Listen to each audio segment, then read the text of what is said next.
मैं एक बड़ी टेक्निकल बात कह रहा हूं। जो लोग अभी प्लेसेस ऑफ वर्शिप एक्ट की बात करते थे उनमें से मैंने एक को नहीं बोलते सुना। संभल के मंदिर तो ज्यादातर 1978 में बंद हुए ना, यानी 1947 के प्लेसेस ऑफ वर्शिप एक्ट के हिसाब से उनका वर्शिप का स्टेटस अलग था ना।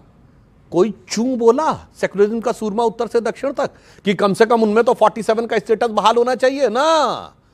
प्लेसेस ऑफ वर्शिप एक्ट की एक तरफा व्याख्या होगी, यानी जो मस्जिद थी वो यथावत रहेगी, मंदिर टूटते रहेंगे। वहां कोई नहीं कहता कि वही स्थिति रहनी चाहिए जो 15 अगस्त 47 को है। और मैं विनम्रता से एक और बात कहना चाहता हूं, अगर 15 अगस्त 47 की स्थिति रखना चाहते हो तो खुले दिल से आओ, फिर कहो वक्फ बोर्ड में भी 15 अगस्त 47 से पहले का कुछ नहीं होना चाहिए। 30,000 एकड़ जमीन थी, 30,000 एकड़ रखो। अब वो तो 15 अगस्त के बाद 9,60,000 एकड़ हो जानी चाहिए, मगर मंदिरों के बारे में कहना है नहीं उसमें तो प्लेसेस ऑफ वर्शिप एक्ट रहना चाहिए। और एक और बात मैं कहना चाहता हूं संभल में, एक लाइन से, जो दुखद घटना हुई थी 1978 में, वहां की घटना स्वामी जी ज्यादा बेहतर जानते हैं, उस क्षेत्र के रहने वाले हैं। बनवारी लाल का हाथा था जहां हुआ था, और जो मंदिर मिले हैं वो क्या कहा था, सैनियों का मोहल्ला था। आज मैं भारत के लाखों दर्शक जो आपके देख रहे हैं, कान खोल के सुनना चाहिए। सैनी समाज ओबीसी में आता है और बनवारी लाल जी वैश्य थे, वो अगड़े में आते हैं।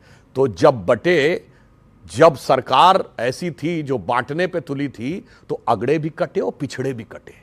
आज जो अगड़े पिछड़े में बांटने की बात कहते हैं, जब मौका आया तो सब के सब कटे, कोई नहीं बचा। और मैं भारत के बाहर का उदाहरण नहीं देता हूं, मैं एक उदाहरण देता हूं। आज कश्मीर है, कश्मीर में 95% मुस्लिम है और 5% कौन है, सिर्फ कश्मीरी पंडित। क्या आपको दिमाग से लगता है कि कोई राज्य ऐसा हो सकता है जहां एक ही जाति पाई जाती हो? यह तो असंभव है ना।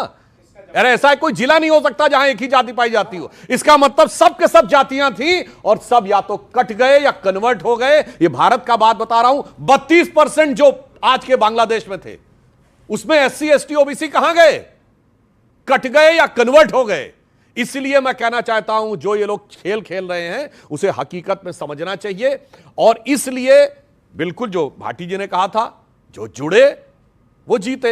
अखिलेश जी ने कहा था, मैं बिल्कुल समर्थन करता हूं। मैं विनम्रता से और चुनौती से पूछता हूं, इस देश में 80% हिंदू है, फिर भी उसके बाद हिंदू धर्म को गालियां देकर, कोरोना वायरस HIV कह के रामचरितमानस फाड़ कर भी, और मैं चुनौती से कहता हूं, एक कॉन्स्टिट्यूएंसी बताइए जहां 80% मुसलमान हो।